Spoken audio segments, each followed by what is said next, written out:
Welcome back! Today we're jumping right into this explainer covering Part 9 of the 12-part tutorial, The Modern Data Center, Networking in the AI Age. We're going to look at a massive structural shift in how data actually moves. Specifically, the breakdown of standard Ethernet and the absolute breakthrough of Ultra Ethernet. This entire tutorial comes straight from the folks at Virtualization Options LLC.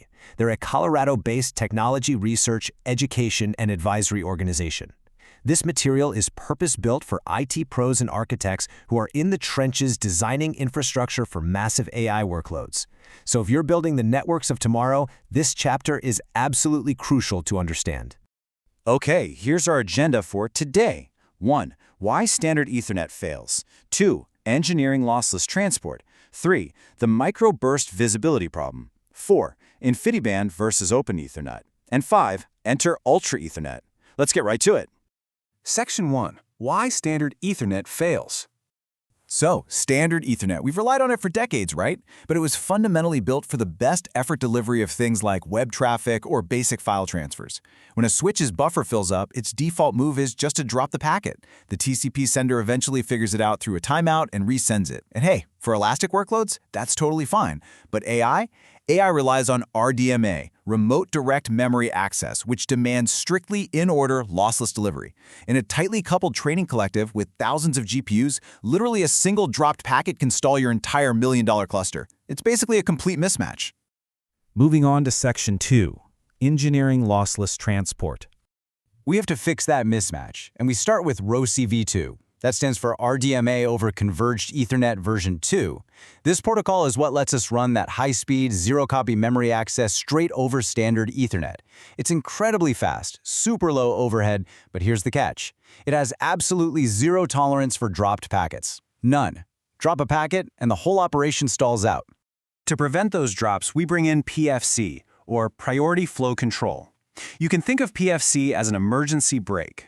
When a switch's buffer gets dangerously full, it blasts a pause frame to its upstream neighbor, basically yelling, "Hey, stop sending traffic for a microsecond." It's a hop-by-hop back pressure mechanism that stops local buffer overflows. But, and this is a massive warning label here, if you misconfigure PFC, you risk causing disastrous pause storms. If that emergency brake gets pulled too often, congestion cascades upstream, and bam, your entire fabric is completely frozen. Because of that pause storm risk, you definitely don't want to rely solely on the emergency brake. That's where ECN, or Explicit Congestion Notification, comes in.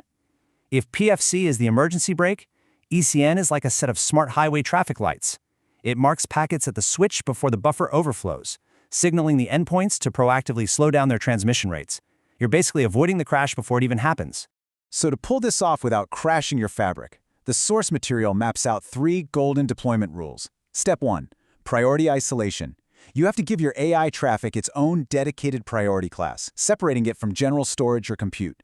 Step 2. ECN absolutely must fire before PFC. You set your ECN thresholds to trigger at around 20 to 40% capacity to give senders a heads up, while PFC sits way back at 60 to 70% as your absolute last resort. And step 3, you've got to enable sub-second telemetry across the board.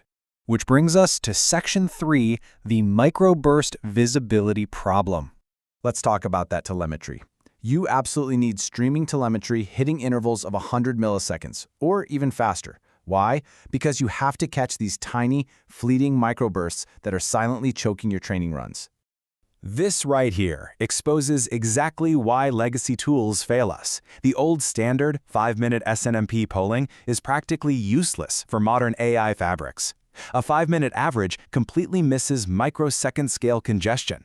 Let's say you have a sudden burst of gradient synchronization traffic that stalls a collective operation for a few milliseconds. Well, on a 5-minute graph, it gets totally smoothed out. You won't even see it.